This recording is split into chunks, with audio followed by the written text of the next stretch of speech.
देख रहे हो कहीं गाने वालियों के स्टेज सजा रहे हैं, कहीं नाचने वालियों के स्टेज सजा रहे हैं नौजवान। बात हकीकत बता रहा हूं मैं।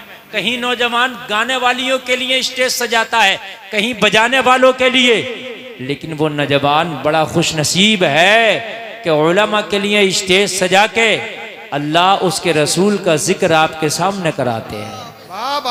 खुश नसीबी की बात है। मैं मुबारकबाद पेश करता हूँ ऐसे नौजवानों को। ये उनका जज्बा जिहाद है। अल्लाह ताला इस जज्बे के सदक़े में उनको मरने से पहले जन्नतियों में शुमार फरमा दे। अब बिल्कुल बैठ जाएं, जिसे जहां जगह मिले बैठ जाए। मैं तो आपसे ज्यादा नहीं कहने वाला कि आप बैठो, क्योंकि आप खुद जितना मैं आपको बैठने कहूँगा उससे ज़्यादा आप समझते हैं कि बैठने में हमारी भलाई है। जितना चुपक कर बैठ जाएंगे उतनी ही ठंड कम लगेगी।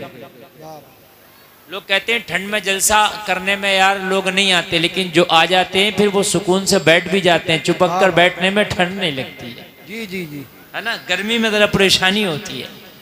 ये आपका इम्तिहान भी है कि कितने अच्छे से आप बैठ के सुनते हैं। सुनने के लिए तैयार है ना? बोलो जरा सुभान अल्लाह। सुभान अल्लाह। सारा मजमा हाथ उठा के बोले सुभान अल्लाह यार। सुभान अल्लाह। हाँ, बड़ी बड़ी आपने बेरहबी सी इख्तियार की है। और आप जो है ना, ऐसा लगता है कि जैसे कोई भटका हुआ मुसाफिर होता है, उसे अपने रास्ता और मंजिल का पता ही नहीं होता। आपको अपने रास्ते का भी पता होना चाहिए, मंजिल का भी। मुस्तफ़ा की महफिल में आए हैं, मुस्तफ़ा की बात सुनना है। मैंने कुरान की आयत पढ़ी, नबी की जिंदगी, नबी की लाइफ तुम्हारे लिए बेहतरीन नमूना अमल है। गोया के ज़्यादा मत कहो, इन लोगों को आना होगा तो आ जाएंगे। भाई ये देखो, ये भी बिछ गया है। आप लोग यहाँ आगे आना चाहें तो आ सकते हैं, और अगर नहीं आना चाहें तो मैं आपसे ज़बरदस्ती नहीं करूँगा, वो आपकी मर्ज़ी है। अब मेरी तकरीर शुरू हो रही है, बस आप इसे अब सुन करके कैच करना शुरू कर दें। बिल्कुल अपने दिलो दिमाग में कैच करें इसको। नबी की जिंदगी, गोया के नबी का लाइफ स्टाइल हमारे लिए नमूना है, और बेहतरीन नमूना है।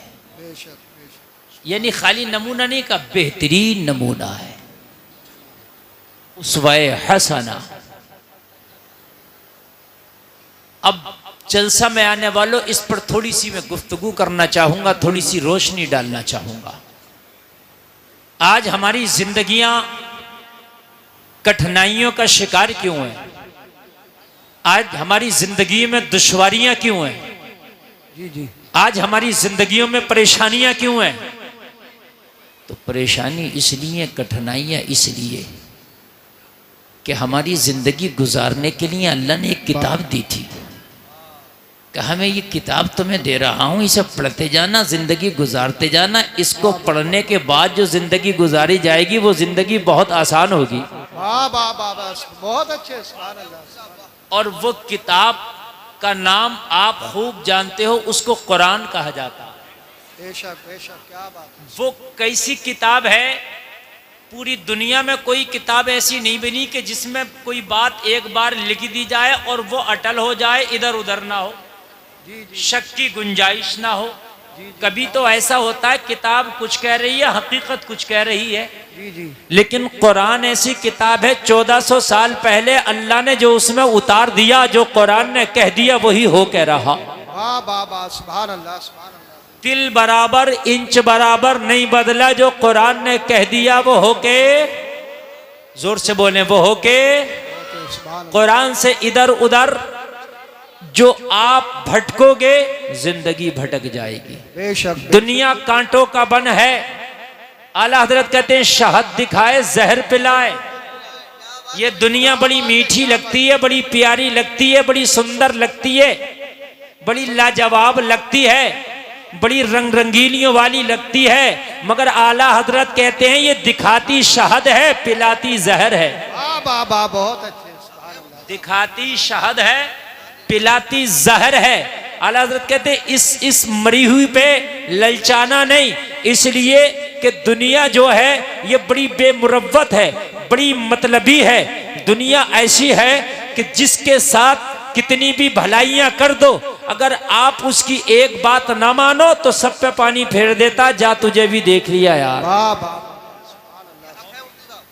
आप 100 भलाइयां करो उसके साथ और एक उसकी बात ना मानो।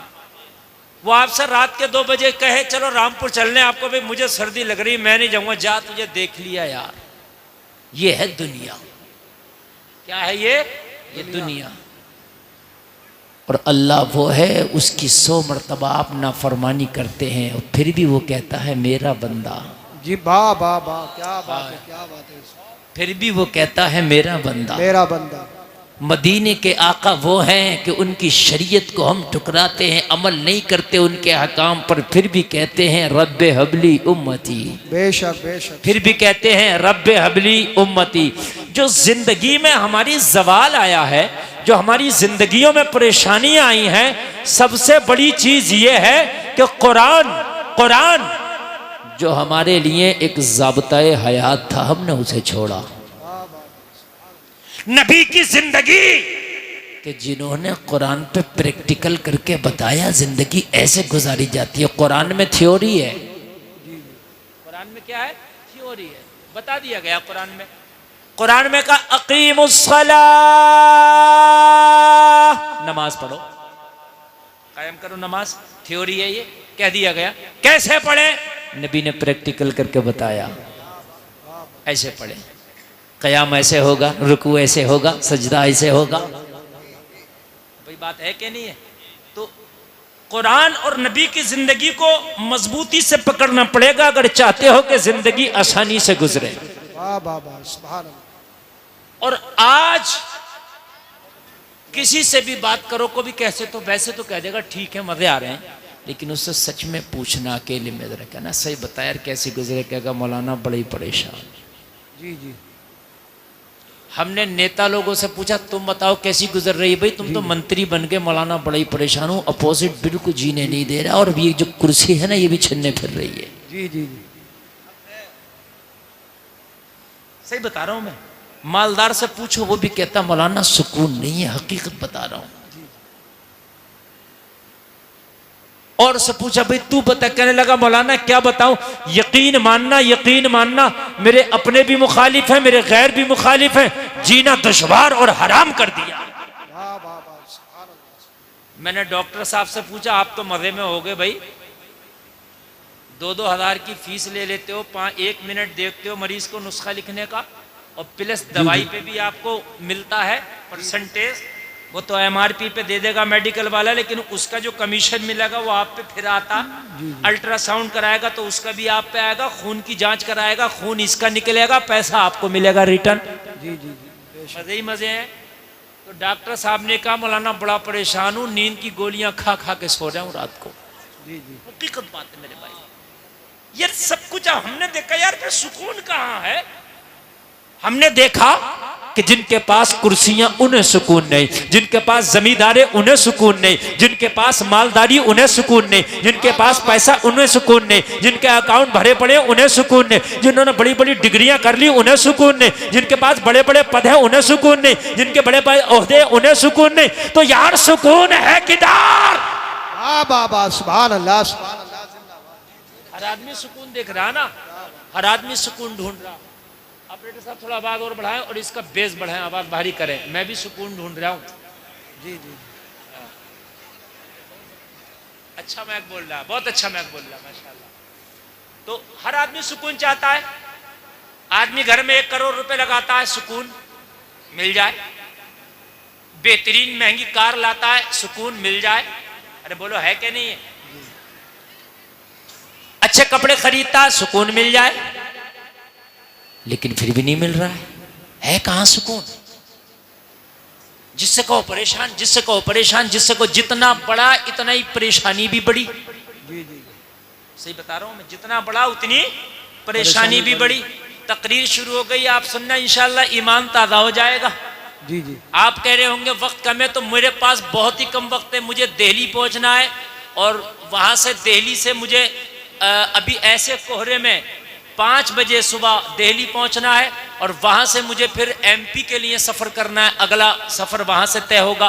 तो इसलिए मुझे बहुत लंबा सफर दिख रहा है और कोहरे का आलम है, लेकिन मैं बहुत दिल से बोलना चाहता हूं, अगर आप दिल से सुनना चाहें तो बोलिए। सुनना चाहते हैं ना? बेशक। सुकून है कहाँ? हर आदमी सुकून के चक्कर में तो कान खोल कर सुनने, घर में एसी लगाई सुकून मिले, घर में गीजर लगाया सुकून मिले, रंग रोगन कराया सुकून मिले, टाइल्स लगाया सुकून मिले, पत्थर लगाया सुकून मिले, तूने हर काम बटन पे कर दिया सुकून मिले, मगर जलसे में आने वाले सुकून नहीं है। इसलिए कि सुकून मिलेगा कुरान में, सुकून मिलेगा मुस्तफा की जिंदगी में। मैंने कुरान से पूछा बता सुकून कहाँ है, तो कहा अला बिज़िक्रिल्लाहि तत्मइन्नुल कुलूब, दिलों का सुकून अल्लाह के जिक्र में है। धारे तकबीर, धारे रिसालत, मसलके आला हज़रत, इश्क मोहब्बत, इश्क मोहब्बत, प्यार मोहब्बत, प्यार मोहब्बत, बस्ती बस्ती करिया करिया, हज़रत अल्लामा मुफ्ती गुलफाम रज़ा रामपुरी, धारे हैदरी। कुरान कहता है दिलों का सुकून अल्लाह के जिक्र में है। वाह वाह वाह। कुरान ने कहा दिलों का सुकून जलसे में आने वालों अल्लाह के जिक्र में है। तो फिर तुम सुकून कहाँ? तुम सुकून मुरादाबाद जाके तलाश करते हो, रामपुर जाके तलाश करते हो, स्वार में तलाश करते हो, बीड़ी के मंडल में तलाश करते हो, सिगरेट की डिब्बी में तलाश करते हो, गगन की पुड़िया में तलाश करते हो। सुकून न मंडल में मिलेगा, सुकून न सिगरेट की डिब्बी में मिलेगा, सुकून न गगन की पुड़िया में मिलेगा। सुकून अगर मिलेगा तो अल्लाह के जिक्र में मिलेगा। वाह, जिंदाबाद जिंदाबाद। बहुत अच्छे मुफ्ती साहब, बहुत अच्छे, क्या बात है, जिंदाबाद। मैंने पूछा नहीं बेटा नारा कम लगाना। जी जी जी, ठीक है ठीक है। काम तो ये भी कर देंगे माशाल्लाह। तवज्जो करें, तवज्जो करें, सुकून मिलेगा। अब सुने, सुकून अल्लाह के जिक्र में, ये कुरान ने कह दिया। इसके अलावा आप कहीं भी जाइए सुकून नहीं। इसलिए आदमी बेसुकूनी में ज्यादा है, डिप्रेशन में ज्यादा है। अभी एक रिपोर्ट आई है, बड़े बड़े डॉक्टरों ने एक रिपोर्ट दी है कि नौजवान तबका 25% डिप्रेशन में, और इसी वजह से नशे की जो वो तादाद है नशेड़ियों की बढ़ रही है। जब आदमी डिप्रेशन में जाता है तो सोचता है कि नशा करके शायद ये मेरा गम, मेरी टेंशन, मेरा डिप्रेशन हल्का होगा, मगर पता नहीं है जैसे ही नशा उतरेगा फिर नशे की लत लग जाएगी, एक अलग बीमारी शुरू हो जाएगी। मैंने पूछा आपके गांव में कितना वोट होगा, तो बताया हजरत तकरीबन 2700-2800। तो आदमी कम 5,000 होगी आबादी कम से कम। जब इतना वोट है तो इससे ऊपर ही होनी चाहिए आबादी, बात है कि नहीं है? तो आपके यहाँ 3 सुकून के सेंटर खुले हुए हैं। कितने? जोर से बोले यार। 3 सुकून के सेंटर हैं। 5,000 लोगों में कम से कम 3,000 लोग ऐसे होंगे या 2,500 लोग ऐसे होंगे जो उन सुकून के सेंटर में उन्हें जाना चाहिए रोजाना। 3 सेंटर हैं आपके यहाँ। जी जी। चौथा सेंटर तैयारी में है,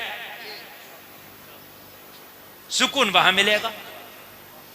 मैंने पूछा आजम नवाज, उस सुकून सेंटर पे तेरे गांव से कितने लोग जाते हैं? कहा हजरात वही जगह एक ऐसी है जहां सबसे कम नजर आते हैं, बाकी हर जगह आपको चौराहे पर, आपको हर जगह मिल जाएंगे। अभी कोई साइकिल का नाच करने वाला आ जाए तो उसके भी भीड़ लगा के खत्म खड़े हो जाएंगे, जबकि साइकिल तुम्हारे दादा से चलती चली आ रही है, मगर फिर साइकिल का नाच देखने जा रहा, साइकिल का तमाशा देखने जा रहा। सुकून मिलेगा? सुकून नहीं मिलेगा। ये सुकून सेंटर अल्लाह का घर, खाना खुदा तेरे गांव की मस्जिद है। अगर सुकून चाहता है तो फजर की नमाज पढ़ ले जा, दिन निकलने से पहले सुकून सेंटर में चला जा, अल्लाह से मुलाकात कर ले। जैसे ही नमाज पढ़ेगा दिन बाद में निकलेगा, सुकून पहले हासिल हो जाए। वाह वाह वाह, जिंदाबाद जिंदाबाद। बहुत अच्छे, दिन बाद बहुत अच्छे, जिंदाबाद। दिन बाद में निकलेगा, सुकून पहले हासिल हो जाएगा। आप और बढ़ाइए, और बढ़ाइए आप। जी जी जी, और बढ़ाइए। दिन बाद में निकलेगा, दिन बाद में निकलेगा, सुकून पहले। अच्छा, फजर का वक्त ये सूरज निकलने के बाद भी तो रखा जा सकता था, सूरज निकलने से पहले ही क्यों? इसलिए रखा गया। जी जी। कि ताकि बंदा नमाज पढ़े, दिन बाद में निकले, सुकून का इंतजाम पहले हो जाए। बेशक। दिन बाद में निकले, सुकून का इंतजाम पहले हो जाए। ये ईशा का टाइम ऐन सोने के वक्त क्यों है? ईशा के बाद फिर बंदा सोता ही है। ये ईशा की नमाज इधर असर में हो जाती, मगरिब के आसपास हो जाती, इसलिए कि ईशा पढ़ने के बाद जब सो जाए तो नींद में सुकून मिले। वाह वाह वाह, क्या बात। तो ये सब मत करो, ये इसका सेटिंग जरा कायदे से करो, बढ़िया ठोक ठाक के चलाओ। सुकून यहाँ है सुकून, लेकिन सुबह फजर में देखना मुश्किल से 4, अरे बड़ी सर्दी है, रजाई को देखेगा कोहरे को, रजाई ऊपर डालेगा, बहुत सर्दी। और तुझे पता है अभी अगर इसका कोई काम हो तो इससे ज्यादा कोहरा हो, मोटरसाइकिल में किक मारेगा और ये नजर आ रहा होगा इधर नैनीताल के जंगलों में। क्यों भाई, अब कोहरा नहीं था? अरे मौलाना तुम्हें पता नहीं है, अगर जरा सा भी लेट हो जाता तो काम हाथ से निकल जाता।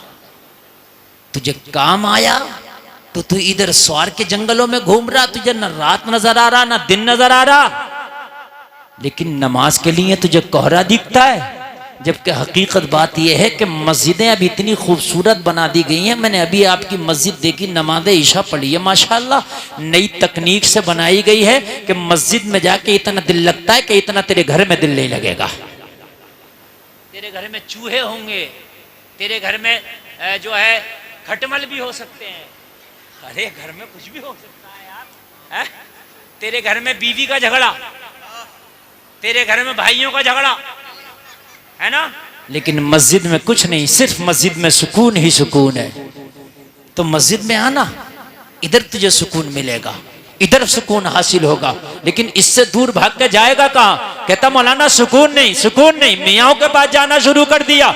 और कुछ हमारे मुसलमान, अल्लाह माफ करे, अल्लाह इन्हें हिदायत दे दे, कलमा पढ़ते हैं, पता नहीं कैसे कलमा पढ़ा है, मैंने यहां तक सुना है और अपनी आंखों से कितनों को देखा है कि जब वो परेशान हुए तो बाबाओं के पास जाना शुरू कर दिया, गैर मुस्लिम बाबाओं के पास, उनके पास जा रहे हैं, उनके मठों में जा रहे हैं कि वहां हमें सुकून मिल जाए।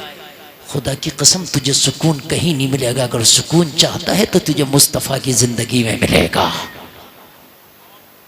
एक बात बताऊं मैं यार, जब गैर को सुकून हासिल करना होता, खुदा की कसम वो इस्लाम के करीब होते हैं कि यार सुकून इधर मिलेगा, और तू है इस्लाम से दूर भाग के सुकून हासिल करना चाहता है, नहीं मिलेगा। एक बहुत बड़ा ईसाई प्रोफेसर है, बहुत काबिल है, दुनिया की तालीम बहुत ज़्यादा उसके पास है। जलसे में आने वालों ज़रा दिल के कानों से सुनना, लेकिन घरेलू मामले में गिरफ्तार हो गया, बीवी से झगड़े का शिकार हो गया। और आपको मालूम है इंसान पूरी दुनिया से मुकाबला कर सकता है, पूरी दुनिया से पंगा ले सकता है, लेकिन अगर घर में खाना जंगी हो जाए, अगर बीवी से उसका झगड़ा हो जाए तो उसकी जिंदगी नर्क बन जाती है, उसकी जिंदगी जीते जी जहन्नम बन जाती है। इसलिए कि बीवी से कैसे दूरी इख्तियार करे, बीवी लाइफ पार्टनर है, बीवी शरीके हयात है, बीवी से दूरी इख्तियार नहीं कर सकता।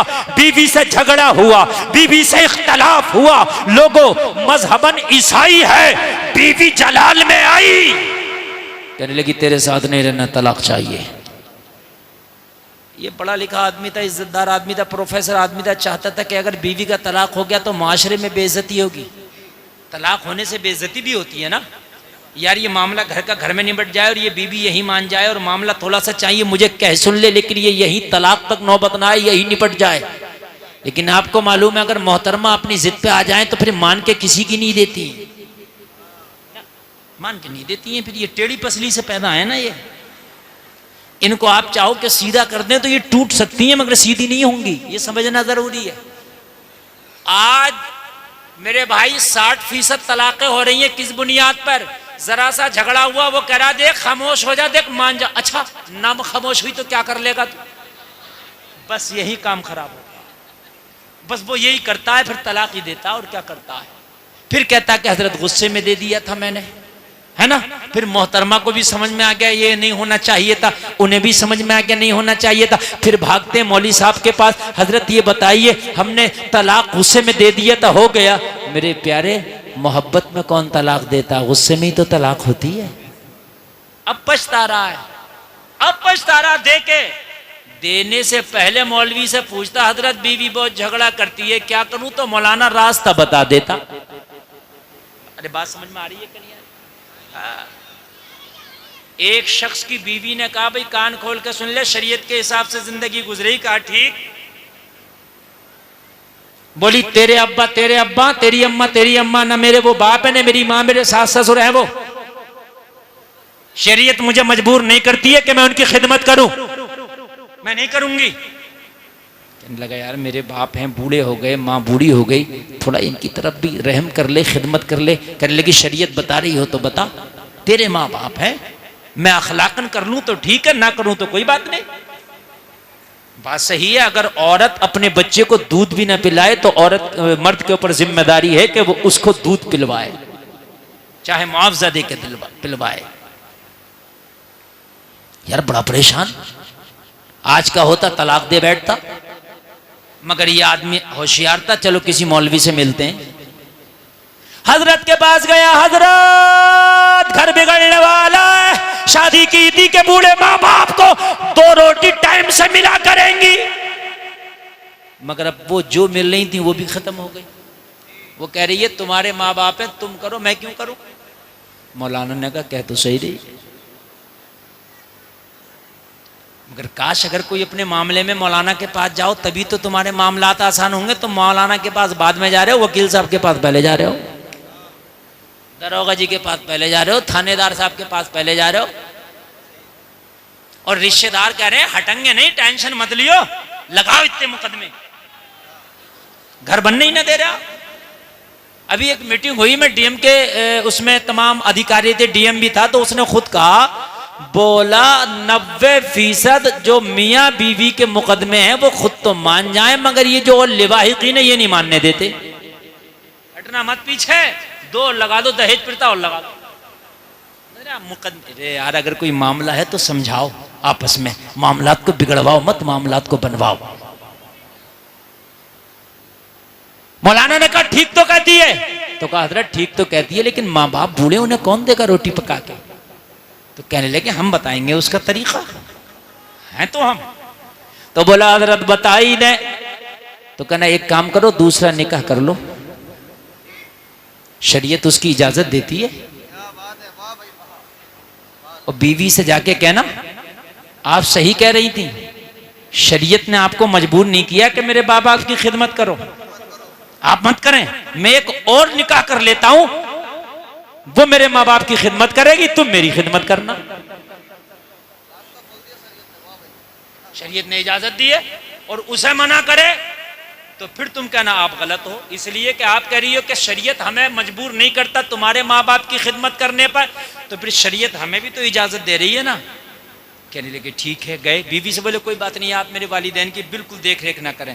बोली ठीक है, शरीयत तो इजाजत दे रही है। हाँ, लेकिन बोले ऐसा है मैं मौलाना साहब से मसला पूछ रहा हूँ, एक निकाह और कर रहा हूँ। कहने लगे क्यों? कहने लगे वो मेरे माँ बाप की खिदमत किया करेगी। कहने लगी मैं हट्टी कट्टी किस लिए हूं, मैं मर गई क्या? मैं हूं तो मुझे बताएं कब गर्म पानी होना है, कब ठंडा पानी होना है, कब खाना खिलाना, दूसरे निकाह की जरूरत क्या, मैं हूं ना। तो कहने लगे तुम तो पहले भी थी। तो कहने लगे हमें क्या पता, तुम्हें यह मसला भी मालूम हो जाएगा। शरीयत ने बड़ी आसान जिंदगी बताई है, समझ रहे हैं? शरीयत ने क्या किया, बड़ी आसान जिंदगी बताई है।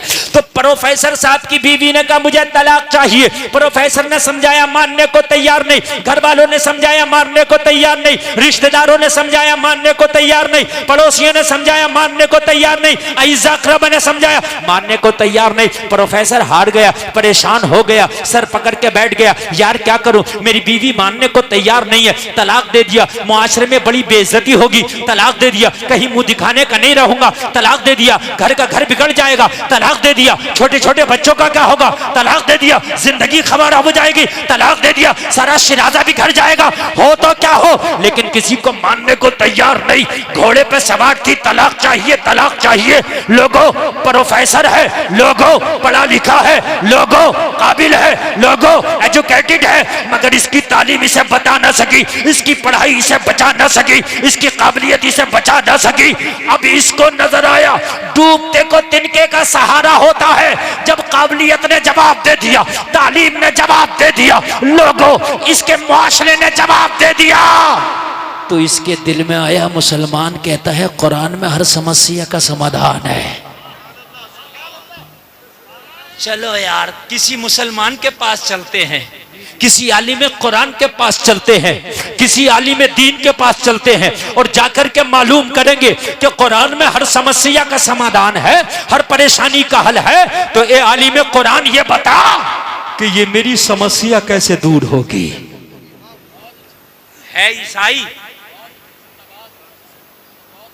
लेकिन मदद के लिए कुरान नजर आ रहा है, और हम हैं मुसलमान और हमें बॉलीवुड नजर आता है, हमें हॉलीवुड नजर आता है। हम मुसलमान हैं, हमें दुनिया नजर आती है। वो ईसाई है, जब सारी चीजों ने दम तोड़ दिया तो फिर उसे कुरान नजर आया। तुम्हारे तो घर में सब कुछ है, तुम्हारे तो पास अल्लाह ने सब कुछ दिया है, लेकिन मेरे भाई जब तुम अपने हथियार को इस्तेमाल ही नहीं करोगे तो फिर इसमें गलती किसकी है। कुरान को इस्तेमाल करो ना। जिस कुरान को पढ़ के सहाबा ने पूरी दुनिया पे हुकूमत कर ली, उस कुरान को तुमने ताक़ो में रख दिया। कभी जुमा में पढ़ा नहीं तो वो भी नहीं पढ़ा। जलसे में आने वालों, इस वक्त कोई हिंदी पढ़ा हुआ है, कोई इंग्लिश पढ़ा हुआ है, कोई उर्दू पढ़ा हुआ है, और आजकल यूट्यूब और नेट का जमाना है। जिंदगी में एक बार तर्जमे वाला कुरान जरूर पढ़ो, ताकि पता चले कि कुरान में है क्या क्या। खाली बगैर तर्जमे का नहीं, बल्कि तर्जमे वाला कुरान पढ़ो। चाहे हिंदी में तर्जमा पढ़ो, चाहे इंग्लिश में उसका ट्रांसलेट पढ़ो। और अगर आपको पढ़ना नहीं आता तो यूट्यूब पे किसी सुन्नी आलिम का तर्जमे वाला कुरान सुनो। आपको पता तो चलना चाहिए कि नबियों का किस किस नबी का किस्सा बयान किया गया, अल्लाह ने कुरान में क्या क्या बयान किया। अच्छा, पूरा कुरान तर्जमे के साथ पढ़ोगे, पूरा कुरान तर्जमे के साथ सुनोगे तो पूरा कुरान याद ना भी रहेगा तो 10% तो बातें याद रहेंगी। 10% ही तेरे लिए काफी है।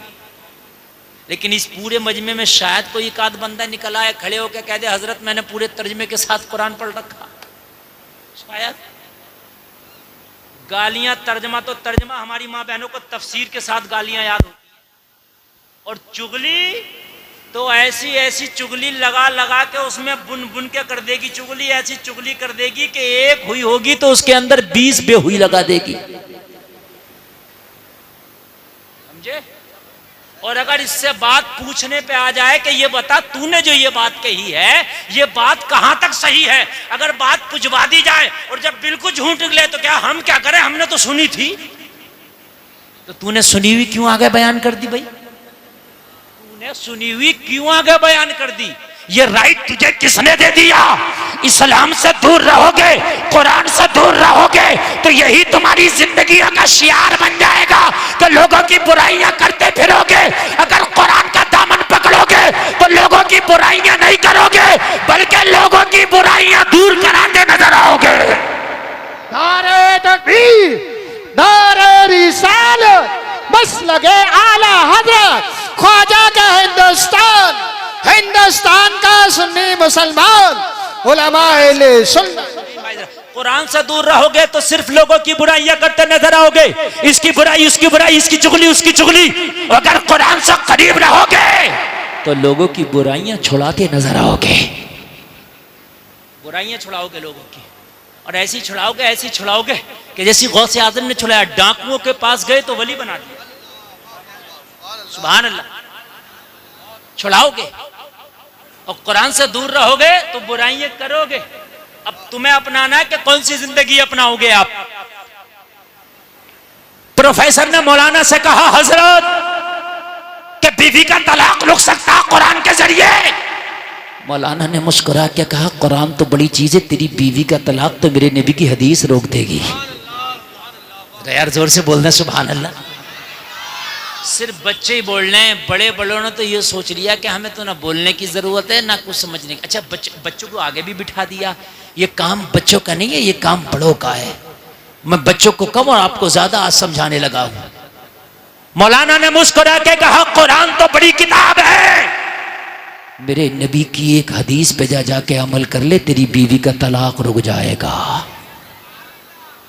प्रोफेसर ने कहा मौलाना मजाक तो नहीं कर रहे हैं, मेरी बीवी का तलाक मेरे खानदानी ना रोक सके, मेरी बीवी का तलाक मेरे रिश्तेदार ना रोक सके, मेरी बीवी का तलाक मेरे घर वाले ना रोक सके, मेरी बीवी का तलाक मैं ना रोक सका। हम आजिज आ गए, बीवी मानती नहीं, आप कहते हो नबी की हदीस तलाक रोक देगी, कहा हाँ हाँ।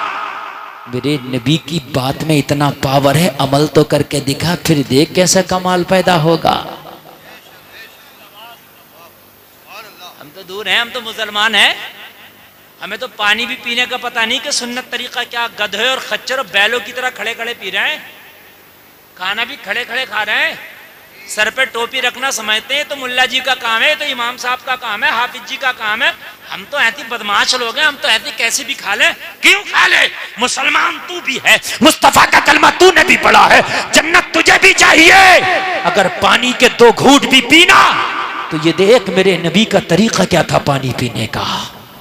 अगर नबी के तरीके पे तूने पानी पी लिया, सुन्नत की सुन्नत अदा होगी, इबादत की इबादत हो जाएगी। मौलाना ने कहा घर चला जा, तेरी बीवी का तलाक रुक जाएगा। कहने लगा हजरत वो नबी की हदीस तो बताएं। कहा जा, मेरे नबी के सुन्नत तरीके पे बस खाना खा लेना। क्या कर लेना? किस तरीके पर खा लेना खाना? जोर से बोले, सुन्नत तरीके पर। नबी के सुन्नत तरीके पर अगर तूने खाना खा लिया तो तेरी बीवी का तलाक रुक जाएगा। तो कहने लगा हजरत मुझे बता भी तो दे, मैं प्रोफेसर जरूर हूं, मैंने दुनियावी तालीम जरूर हासिल की है, मगर अभी नबी का सुन्नत तरीका खाने वाला मुझे याद नहीं है। तो मौलाना ने कहा सुन, घर जाना और घर जाने के बाद में तू खाना तन्हा ना खाना, अपनी बीवी को साथ में लेके खाना खाना, इसलिए कि मिल के खाना खाना मेरे नबी की सुन्नत है। पहले लोग मिल के खाने खाते थे, आपस में मोहब्बतें होती थी। पहले लोग एक बड़ा तबाक होता था, उसके अंदर मिल के 5-4 लोग खाना खाते थे, मोहब्बतें होती थी। अब तो अलग अलग चल रहा, अब तो डिस्पोजल चल रहा, खाओ फेंक दो। मोहब्बतें भी ऐसी चल रही हैं, मिलो बात खत्म। पहले होती थी मोहब्बतें, अब नहीं है, सब खत्म हो गई है। कहा मिल के खाना खाना, बगैर बीवी के खाना नहीं खाना। पता चला अपने घर में हो तो मिल के खाना खाओ, बीवी है तो बीवी के साथ खाओ, माँ है तो माँ के साथ खाओ, बाप है तो बाप के साथ खाओ, बहन है तो बहन के साथ खाओ, भाई है तो भाई के साथ खाओ, औलाद है तो औलाद के साथ खाओ। मगर ये मुआशरा उल्टा है, हम दुनिया के साथ खाएं कोई बात नहीं, अगर कोई बीवी के साथ खाने लगे तो कहते जा ये मियाँ ये जोरू का गुलाम हो गया। अरे मियाँ किसी गैर के साथ थोड़ी खा रहा, अपनी बीवी के साथ खा रहा। अम्मी आयशा फरमाती हैं कि मैं जिस कटोरे से पानी पीती थी, मुस्तफ़ा उसी कटोरे से पानी पीते थे। अम्मी आयशा फरमाती है कि मैं जिस जगह से कटोरे से मुंह लगा के पानी पीती, मेरे नबी उसी जगह से मुंह लगा के पानी पिया करते। अगर आज पी ले, चूंकि उल्टा है निजाम है ना, उल्टा है सब। भाभी से मजाक कर रहा तो कोई कुछ नहीं कहेगा, सबकी आंखें फूट गई। कहो भाई ये क्या हो रहा है, ये क्यों इस औरत से मजाक कर रहा, तो पता क्या कहते हैं, अरे मौलाना यार हट जाओ, ये देवर भाभी है। तो जब पता नहीं है कि देवर भाभी की मजाक हराम है, जो जायज काम है उस पर उंगलियां उठ रही हैं। अगर कोई अपनी बीवी के साथ खाना खाने लगे तो मजाक बनाया जाता, मियाँ ये तो जोरू का गुलाम है, बगैर बीवी के खाना नहीं खाता, बीवी शर्म से खाना नहीं खाती, मजाक बनाया जाता है। शोहर अपनी बीवी के साथ जाकर भी खाना नहीं खाता, मजाक बनाया जाता है। देवर भाभी से मजाक कर रहा तो लोग करें ये तो हक है इनका। निजामे मैकदा को जिस तरह बिगड़ा है साकी, उन्हीं को जाम मिलता है जिन्हें पीना नहीं आता। मुझे जरा बताएं, इस्लाम ने सबसे हार्ड अगर पर्दा बताया है तो भाभी को देवर से बताया है, सबसे हार्ड पर्दा। बहनोई से साली का पर्दा सबसे हार्ड, लेकिन मुआशरे में सालियां भी मजाक कर रही। सालियां की तो मजाक की बात छोड़ दें, दूल्हा मियां जिस दिन आए थे निकाह भी नहीं हुआ था, फूलों की डलिया लेके वहां गांव के पीपल्स खाने के रोड पे बाहर खड़ी हो गई थी दूल्हे का इस्तकबाल करने। मैंने कहा तुम क्या करने आई हो? कहा दूल्हे का इस्तकबाल करने आई है, पूरे मोहल्ले की लड़कियां आई हैं, हम तो डूबे हैं सनम, तुम्हें भी ले डूबेंगे, खुद तो डूब ही रही है। पूरे मोहल्ले की लड़कियों को जाके वहां खड़ा कर दिया। अच्छा, कोई मना भी तो नहीं करता, कहते मैं लड़कियां इस्तकबाल करेंगी, तुम क्या मर गए? तुम इस्तकबाल करो ना। अरे लड़कों का इस्तकबाल, दूल्हे का इस्तकबाल लड़के करें, मर्द करें। अगर दुल्हन का इस्तकबाल लड़की करें तो कुछ समझ में भी आता है। दुल्हन का इस्तकबाल लड़की कर रही है, कोई बात नहीं, समझ में भी आता है, लेकिन दूल्हे का करती हैं लड़कियां, अजीब मसला है। कहा सुन्नत के मुताबिक खाना खाना, कहा कैसे? कहा बीवी को साथ में लेके, सर ढाक के, दस्तरखान बिछा के, जो मोटी मोटी सुन्नत है ना खाने की बता दिया, जा तेरा तलाक रुक जाएगा। घर गया, बीवी ने देखा आ गया प्रोफेसर। कहा प्रोफेसर साहब तलाक कब देंगे? कहा 3 दिन की मोहलत दे दो। कहा 3 दिन के बाद?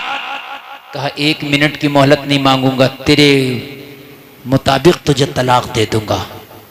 कहा जहां तेरे साथ इतने साल गुजारे हैं तो 3 दिन तो कांटों पे भी गुजार लूंगी, कोई बात नहीं, लेकिन 3 दिन के बाद कोई हीला बहाना नहीं चलेगा। हाय हाय, इसे क्या पता है आज मुस्तफ़ा की शरीयत पे ये भरोसा कर बैठा है। हाय हाय यार, आज एक ईसाई को कितना यकीन था मुस्तफ़ा की एक सुन्नत पर, और सुन्नत भी क्या, सिर्फ खाने की सुन्नत, जो कोई ऐसा नहीं है आप में मर्द औरतों में जो कोई भी खाना ना खाता हो। कुछ सुन्नतें ऐसी हैं कि हम उसको, अभी जिनकी शादी नहीं हुई तो शादी वाली सुन्नत उन्होंने नहीं अपनाई है अभी, लेकिन खाना तो हर आदमी दिन में 2-3 बार खाता है। कितनी आम सुन्नत है, मगर भरोसा कर बैठा। कहा 3 दिन? हाँ बस 3 दिन। कहा उसके बाद? कहा अगर तू चाहेगी तो तलाक दे दूंगा, रहना चाहेगी तो रख लूंगा। कहने लगी मुझे मंजूर है तेरी शर्त, 3 दिन मैं कांटों पे भी बिता लूंगी। 3 दिन के बाद तलाक चाहिए, कहा मंजूर है। बस खाना बनाया, दोपहर का वक्त था। कह लगी प्रोफेसर खाना खा लो, अब तो 3 दिन की बात है, इन हाथों के बने हुए खाने बस 3 दिन तक मैसर है, उसके बाद नहीं मैसर है। प्रोफेसर ने कहा अब तो तलाक होने ही है 3 दिन, अब 3 दिन की तो बात ही है, एक काम करो ना पूरा खाना बना लो, हम साथ मिलके खाएंगे। 3 दिन के बाद पता नहीं तुम कहां और हम कहां, 3 दिन के बाद पता ही नहीं साथ में बैठना नसीब हो या ना हो, साथ में खाना नसीब हो या ना हो। 3 दिन की तो बात है, कहा ठंडा हो जाएगा, कहा ठंडा भी मंजूर है, मगर अब तेरे बगैर नहीं खाना मंजूर है। बीवी का बयान है कि प्रोफेसर के ये जुमले सुने ना तो जो बगावत की आग जल रही थी सीने में, वो थोड़ी सी कम हुई, मोहब्बत का थोड़ा सा दिया जला। मैं तलाक की डिमांड कर रही हूं और ये मेरे बगैर खाने भी तैयार नहीं है। हाय हाय, मैं तलाक की डिमांड कर रही हूं और ये मेरे बगैर खाने भी तैयार नहीं है। कैसा मोहब्बत वाला शोहर है ये। अल्लाह अल्लाह। अब जरा गौर करें, खाना बन गया, लाई, कहने लगी अच्छा अब आजा प्रोफेसर। प्रोफेसर आ गया, अब तो खा ले। कहा ऐसे नहीं खाना है। कहा फिर कैसे खाना है? कहा ये खुले हुए बाल अच्छे नहीं लगते, इस पे एक चादर ढांक लो और अच्छे से दुपट्टा ओढ़ने के बाद फिर मेरे पास बैठो, फिर आराम से खाना खाना। कहने लगी आज से पहले तो कभी इसने सर के बालों का ख्याल नहीं किया था, आज से पहले तो कभी दुपट्टा का ख्याल नहीं किया था, आज से पहले तो कभी चादरों का ख्याल नहीं किया था, लेकिन आज इसे क्या हो गया? बड़े सलीके की बातें करने लग गया। आज क्या हो गया? बड़ी भलाई की बातें करने लग गया। आज क्या होगा? बड़ा सीधा सीधा चल रहा है। मगर कहने लगी 3 ही दिन की तो बात है। लाई चादर अंदर से ओढ़ लिया, अब खाने लगी तो फिर प्रोफेसर ने हाथ पकड़ लिए, कहने लगा ऐसे नहीं खाना, कोई पवित्र कपड़ा हो उसे ले आ और उसके ऊपर खाना रख, फिर खाएंगे। कहा खाने से और फिर कपड़े से क्या मतलब, यानी दस्तरखान से क्या मतलब? कहने लगा अगर गिर गया खाना खाते हुए तो आपको बिस्तर धुलना होगा और आपको तकलीफ होगी धुलने में, इससे बेहतर है दस्तरखान बिछा लिया जाए ताकि आपकी तकलीफ कम हो जाए। सोचने लगी 3 दिन बाद तलाक होना और मेरी छोटी छोटी तकलीफ का कितना ख्याल है इसे। नबी की हर सुन्नत में हिकमत है मेरे अजीज। हम तो ऐसे ही छोड़ देते हैं, अगर चाय भी पीते हैं तो फैशन में 2 घूंट तो उसी में छोड़ देते हैं और इसको फैशन समझा जाता है। और अगर कोई प्लेट अपनी साफ करे ना तो आदमी गौर से देखता है कि पता नहीं इसको खाना कब से नहीं मिला, भाई अजीब चाट रहा है ये। हाँ, उसको गवार समझा जाता है, फैशन बनाया 2 घूंट छोड़ना। जिस दिन तुम मरेगा नामा अमाल में तेरा रजिस्टर खोला जाएगा। ये 2 घूंट चाय जो फेंकी गई है ये तेरे रजिस्टर में लिखा होगा। अल्लाह के हुजूर तुझे खड़े होकर इस 2 घूंट चाय का हिसाब देना होगा। नालों में फेंकी गई है ना ये जो 2 घूंट चाय है, इसका हिसाब देना होगा। ये जो शादी में गए थे बिरयानी से प्लेट भर ली थी, मोटा मोटा खा के जो छोड़ आया था तू, ये कयामत में ना तेरे रजिस्टर में लिखा होगा। ये जो रोटी खा रहा था ठंडी थी, फेंक दी थी, छू नहीं रहा था, वो लिखा गया तेरे नाम अमाल में। हाँ, ये लिखा गया है। आज अगर बारात 400 लोगों की आ रही है तो खाना 600 का बनाया जा रहा, पता 200 का तो बर्बाद करके ही जाना इन 400 को। समझ रहे हैं आप? चूंकि अगर चाट के खाएगा, साफ करके खाएगा तो इंसट होगी। तुझे पता नहीं, तेरे नबी मोहम्मद रसूलुल्लाह जब खाना खाया करते तो उंगलियों को इतना चाटा करते मुंह में लेके कि उंगलियां सुर्ख हो जाती। नबी की सुन्नत थी। और एक बात और बता दूं मैं आपको, एक बात और बताऊं मैं आपको, मेरी बात जरा मोहब्बत से सुनते रहे। पूरी दुनिया का कोई ऐसा चूरन नहीं बना, पूरी दुनिया का कोई ऐसा टैबलेट नहीं बना जो खाने को इतना तेज हजम करे जितना तेज ये मुंह का लुआब हजम करता है। नहीं बना। खाना जितना चबा के खाओगे इतना ही जल्दी हजम होगा। खाना जितना चबा चबा के धीरे धीरे खाओगे इतना ही तेरे पेट के लिए फायदेमंद होगा। इसलिए कि चबा के खाने में लुआब भी जाएगा और जब लुआब ज्यादा जाएगा तो खाना जल्दी हजम होगा। समझ में बात आ रही है? गन्ना है और एक गन्ने का रस है। गन्ना हाजिम है और गन्ने का रस भी लो काबिज है। मियाँ चीज एक है लेकिन असर 2 क्यों? और हमारे जो बूढ़े लोग हैं ये बता देंगे, मगर मैं बता दूं आपको।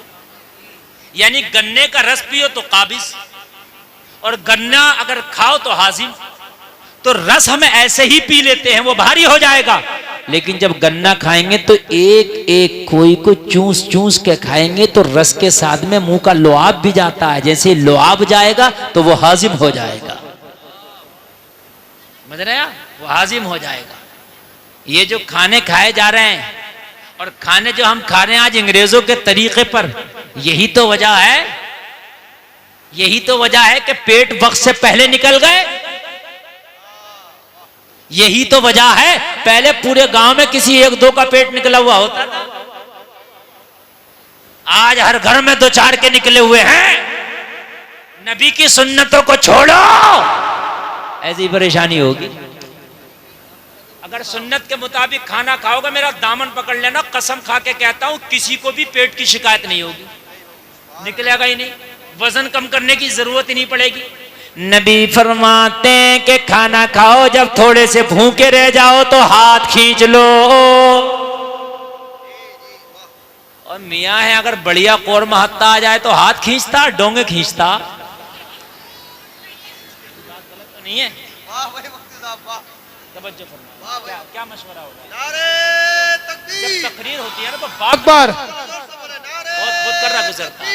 अल्लाह अकबर, या रसूल अल्लाह, जिंदाबाद। अगर सही कोरमा हाथ लग जाए तो हाथ नहीं खींचता है, डोंगे खींचता है। हाँ मेरे अजीजों, ज्यादा खाना कमाल नहीं है, कम खा के हाथ खींच लेना ये कमाल है। ये रात को नींद भी सुकून से आएगी, वजन भी नहीं बढ़ेगा। अब खा उल्टा सीधा रहा, फिर वजन कम करने की दवाई खाना कि वजन कम हो जाए। सुन्नत को छोड़ोगे तो ऐसी परेशानी होगी। ये सुन्नत है, समझे आप? लेकिन कौन सुन्नत को अदा कर रहा मियाँ भाई? कौन देख रहा सुन्नत किधर है? जो हाथ लगा, जितना हाथ लगा, जैसे हाथ लगा खा लिया। पकौड़ी हाथ लगी, पकौड़ी उड़ा दी। फ्राई हाथ लगी, फ्राई नहीं छोड़ी। कौरमा हाथ लगा, वो भी बिरयानियां फाड़ दी। फिर कह रहा मौलाना एसिडिटी नहीं जा रही है, लीवर फैटी हो गया। खुदा की कसम मुस्तफा की सुन्नत पे तो आ। अगर तेरे मुकद्दर में बीमार होना होगा तो मैं कह नहीं सकता, लेकिन अगर मुस्तफा की सुन्नत के मुताबिक तूने खाना अपना लिया तो तेरी सेहत भी बनी रहेगी, इबादत भी तेरी बनी रहेगी। नारे तकबीर, सेहत भी लाजवाब, नारे रिसालत, दोनों चीजें लाजवाब। सुन्नतों के तो यार मामले ही लाजवाब। जितना खाना तुम्हारे सामने आ जाए वो खाना तुम्हारे लिए जरूरी है, तुम्हारे नामा अमाल में लिख दिया जाता है। जब टेबल पे खाने के लिए बैठो, दस्तरखान पे खाने के लिए बैठो तो उतना ही निकालो जितना खा सको, उतना ना निकालो कि जितना खा ना सको, इसलिए कि क़यामत में इसका हिसाब देना है। जो छोटे छोटे जर्रे आप अपनी प्लेट के साफ कर ले तो वो दुआ करते हैं, या अल्लाह इसने हमें फिकने से, नाले में जाने से बचा लिया, ए परवरदिगार तू इसकी बख्शिश फरमा देना। ये वो छोटे छोटे जर्रात दुआएं करते हैं। प्रोफेसर ने कहा दस्तरखान बिछा ले। लोगों, बीवी ने दस्तरखान भी बिछा लिया, अपने सर पे चादर भी रख लिया। अब जरा गौर करो, गौर करो। खाना खाने के लिए हाथ बढ़ाया तो प्रोफेसर का लोगों तरीका देखो। उसने सबसे पहले जो बीवी की प्लेट थी उसमें खाना निकाल के पेश किया। पहले आप तनावुल फरमाए, पहले आप खाना खाएं। बीवी देखती जा रही है, हैरत में पड़ गई। मैंने 3 दिन की डेट रख दी है, 3 दिन के बाद ये मुझे तलाक दे देगा, मुझे तलाक लेना है। लेकिन मोहब्बतों का आलम यह है कि मेरे बगैर खाने तैयार नहीं है, पहले मुझे खिला रहा है, बाद में खुद खा रहा है। अगर मैंने तलाक ले भी लिया तो हो सकता है इतना ख्याल करने वाला शोहर मिले या ना मिले, इतनी मुरफ़्फ़त करने वाला शोहर मिले या ना मिले, इतना ध्यान रखने वाला शोहर मिले या ना मिले। बीवी का बयान है, मैंने खाने का लुकमा तो खाया, मगर अंदर से मेरे दिल में जो मोहब्बत का दीप जला था मैं उसे बयान नहीं कर सकती। मेरा दिल मलामत कर रहा था, तू ऐसे शोहर को छोड़ने के लिए चली है कि जो तेरी छोटी छोटी बातों का इतना ख्याल करता है, जो तेरी छोटी छोटी बातों का इतना ख्याल रख रहा है, तू उससे तलाक चाहती है। बीवी का बयान है कि मुकम्मल खाना खा के ना निपटी थी, मेरा दिल भराया, आंखें नम हो गई। प्रोफेसर कहता है रोती क्यों है?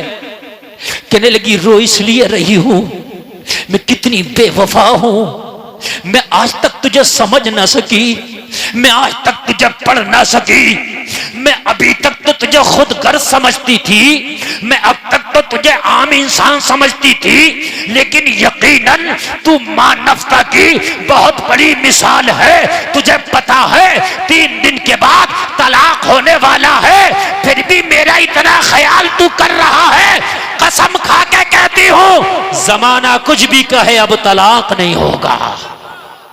सुभान अल्लाह, सुभान अल्लाह। जमाना कुछ भी कहे अब तलाक नहीं होगा, जमाना कुछ भी कहे अब मुझे तलाक तुझसे नहीं चाहिए। अल्लाह अल्लाह, जलसे में आने वालों जरा गौर करना, कहा तलाक नहीं चाहिए, कहा अब तुझसे तलाक नहीं चाहिए, तेरे साथ रहना। प्रोफेसर खाना खा के निपटा और खाना खाने के बाद कह रहा था एक सुन्नत पे अमल कर लो तो होता तलाक रुक जाए, मुकम्मल मजहब इस्लाम पे अमल कर लो तो क्या क्या परेशानी ना रुक जाए। सुभान अल्लाह। अगर एक नबी की सुन्नत पे अमल कर लिया जाए तो होता तलाक रुक जाए। तलाक बहुत बड़ी बात है, बहुत बड़ी बात है मेरे अजीज, तलाक। और अगर मुकम्मल मजहब इस्लाम पे अमल कर लिया जाए तो क्या क्या ना रुक जाए। इसने अपने आप को तैयार किया, बीवी से कहा खाना अगर खा लिया हो तो फिर चलो। कहने लगी कहाँ चले? कहने लगा जिसने दोबारा ये जिंदगी जीना सिखाया है अब उसी के पास चलो। सुभान अल्लाह, सुभान अल्लाह। जिसने तेरे इस नफरत वाले दिल में मोहब्बतों के चिराग जलाए हैं उसी के पास चलो। बीवी कहने लगी अब कहाँ लेके जाना चाहता? शाम हुई है, कहने लगा मुझे नींद नहीं आएगी, चलना पड़ेगा। अब बीवी तो इतनी मोहब्बत करने लग गई। प्रोफेसर अगर रात को दिन बोले तो दिन कहे, अगर दिन को रात बोले तो रात कहे। बीवी ने कहा चल। दोनों खाना खा के फारिग हुए, दोनों चले। इस आलिम कुरान के पास जाके खड़ा हो गया, कहने लगा हजरत आपने नबी की एक सुन्नत बताई थी और कहा था तलाक रुक जाएगा, मेरी जिंदगी इसकी गवाह है। मैंने नबी की एक सुन्नत पे अमल किया, खुदा की कसम मेरा तलाक रुक गया। बीवी ने कसम खाई है कि आज के बाद तुझसे कभी तलाक का जिक्र नहीं करूंगी, मैं तुझसे कभी तलाक नहीं चाहूंगी, मैं तुझसे कभी तलाक नहीं मांगूंगी। हजरत एक सुन्नत पे अमल करने से बीवी का होता अगर तलाक रुक जाए तो मैं मुकम्मल मजहब इस्लाम को अपनाना चाहता हूँ। इस्लाम को अपनाने के लिए मुझे क्या करना पड़ेगा? तो मौलाना ने मुस्कुरा के बताया कुछ नहीं करना पड़ेगा, मुस्कुरा के तुझे कलमा पढ़ना पड़ेगा। हाँ बाबा, सुभान अल्लाह, सुभान अल्लाह, जिंदाबाद। तुझे बहुत कलमा अच्छे। पढ़ना पड़ेगा। तू कलमा पढ़ ले, तेरी जिंदगी मुस्कुराएगी। तू कलमा पढ़ ले, तेरी कब्र में तेरी जिंदगी मुस्कुराएगी, तेरी कब्र रोशन हो जाएगी। तू कलमा पढ़ ले, तेरी आखिरत की जिंदगी मुस्कुराएगी। तो कहने लगा अगर सिर्फ कलमा पढ़ना ही इस्लाम है तो फिर हाथ बढ़ा के मुझे कलमा पढ़ा दे। आलिम कुरान ने हाथ बढ़ाया, हाथ में हाथ लेके इसको कलमा पढ़ाना शुरू कर दिया। आलिम कुरान इसको कलमा पढ़ाता जा रहा है और ये कलमा पढ़ता जा रहा है और मुस्कुरा के ऐलान करता जा रहा है कौले मोहम्मद कौले खुदा, फरमान न बदला जाएगा, बदलेगा जमाना लाख मगर कुरान न बदला जाएगा। नारे तकबीर, नारे रिसालत, हाथ उठाकर नबी का झंडा लहराकर बोलिए नारे तकबीर, नारे रिसालत, बस लगे आला हज़रत, इश्क मोहब्बत, इश्क मोहब्बत, ख्वाजा का हिंदुस्तान, ख्वाजा का हिंदुस्तान, पीपल्स थाने का सुन्नी मुसलमान, नारे हैदरी। जलसे में आने वालों, मुस्तफ़ा जाने रहमत की जिंदगी तुम्हारे लिए बेहतरीन नमूने अमल है। जलसे में आने वालों, अपने घरों को जाओ तो कसम खा के जाओ कि अब अगर मुझे रात को अपने बिस्तर पे सोना भी है तो सोऊंगा, बाद में मुस्तफ़ा का सुन्नत तरीका पहले देखूंगा। और अब तो मोबाइल तुम्हारी जेबों में है, तुम्हें कहीं जाने की जरूरत नहीं, मोबाइल पे निकालो सोने का सुन्नत तरीका क्या है और सुनो और सुन्नत तरीके पे सो। अगर खुदा की कसम सुन्नत तरीके पे सो के मर गए तो जन्नत के हकदार हो के उठाए जाओगे। दुनिया की बातों पे बहुत हमें यकीन है, मगर खुदा की कसम मदीने वाले मुस्तफ़ा की बात पे जर्रा बराबर हमें यकीन नहीं, जर्रा बराबर भी उस पर अमल नहीं हमारा। एक बात बताओ, अगर हम बीमार होते हैं तो डॉक्टर के पास जाते हैं, अगर डॉक्टर ये कह दे मीठा ना खाना तो चाहे काजू की बनी हुई कतली क्यों ना हो छोड़ देते हैं। बात है कि नहीं है? चाहे आगरे का पेठा क्यों ना हो छोड़ देते हैं, चाहे मथुरा का पेड़ा क्यों ना हो छोड़ देते हैं। क्यों? डॉक्टर ने मना कर दिया। डॉक्टर से कहने से तूने 50 तरह का चीज छोड़ दिया, अल्लाह उसके रसूल के कहने से एक बार हराम छोड़ के देख।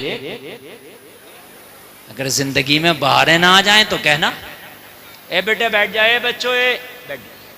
देखो तुमने इनको ना यहाँ बीच में बिठा दिया, और जब तुम बच्चों को बीच में बिठाओगे ना तो ये बच्चे यही करेंगे जो कर रहे हैं, ये शोर मचाएंगे। ये बहुत ज्यादा खतरनाक चीज है। ये बच्चे आपको मालूम नहीं है, ये अच्छे अच्छों की हालत खराब कर देते हैं।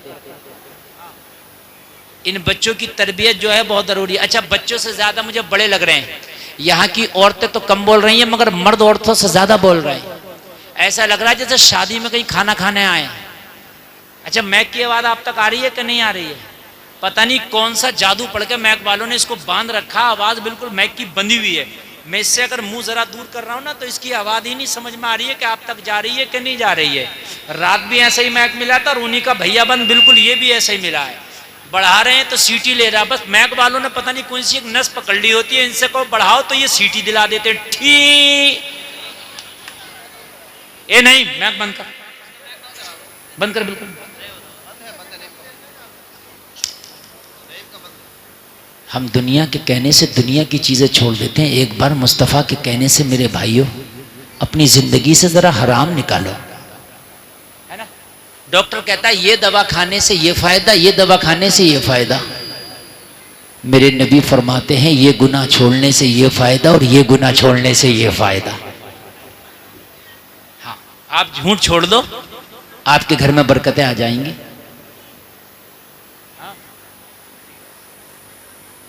मुझे क्या है यार, तुम मुझे बताओगे, मुझे मालूम नहीं है।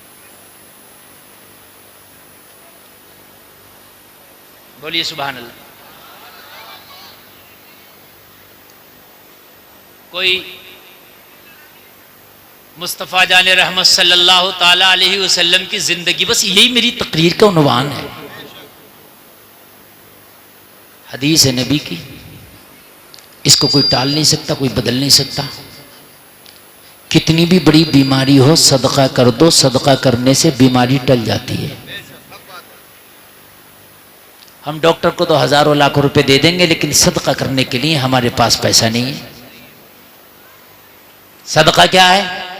सदका ये नहीं है कि मुर्गा ले दो किसी को, बकरा दे दो ना। सबसे बेहतर सदका है कि किसी गरीब को पैसा दे दो। उसे कपड़े की जरूरत होगी कपड़ा खरीद लेगा, रजाई की जरूरत होगी रजाई खरीद लेगा, कंबल की जरूरत होगी कंबल खरीदेगा, राशन की जरूरत होगी राशन खरीदेगा। तूने मुर्गा दिया, बकरा दिया तो सिर्फ गोश्त मिलेगा, पैसा दिया तो जो वो चाहेगा वो उसे हासिल हो जाएगा।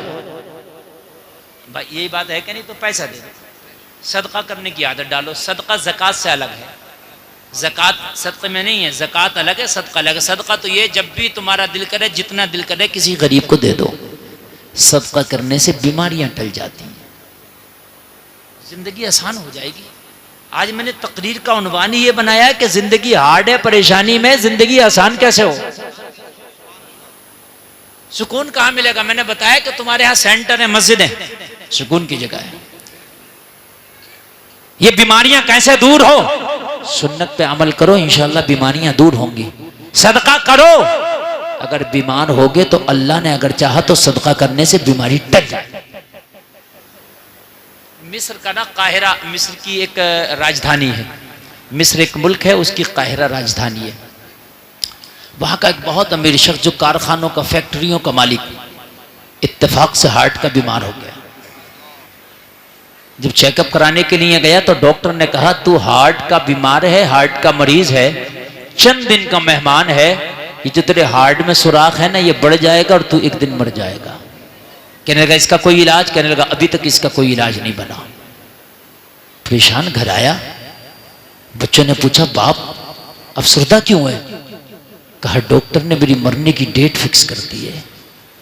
कहा बाप खामोश क्यों है?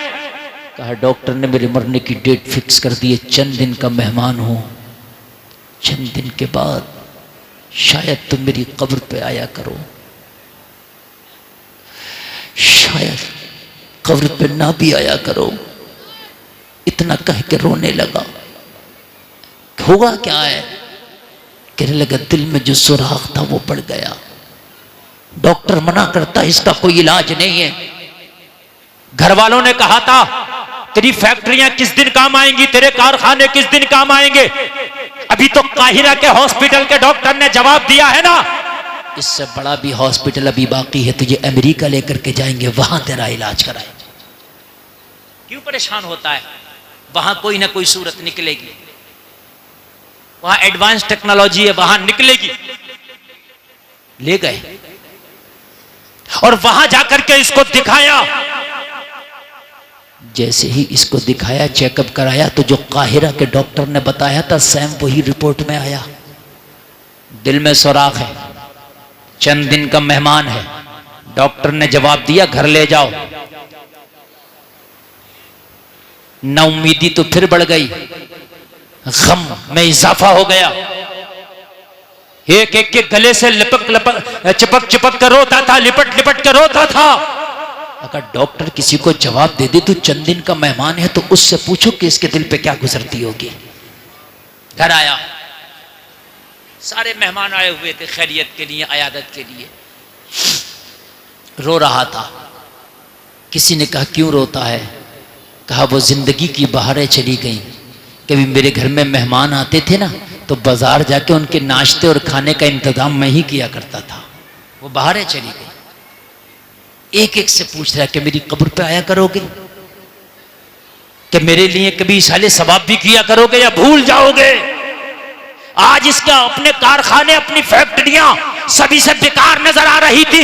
डॉक्टरों ने जवाब दे दिया था, और जलसे में आने वालों अगर कितने भी अमीर हो और अगर डॉक्टर बीमार कह के तुम्हें जवाब दे दे, तो खुदा की कसम अगर बैंक के भी मालिक हो ना, तो हर चीज तुम्हें वीरान और बर्बाद नजर आने लगती है। किस काम की ये बैंक और किस काम के ये पैसे? घर वालों ने कहा इतना तो रोने की जरूरत नहीं है, हौसला रख, चल बाजार चलते रहा, कुछ दिल बहलेगा।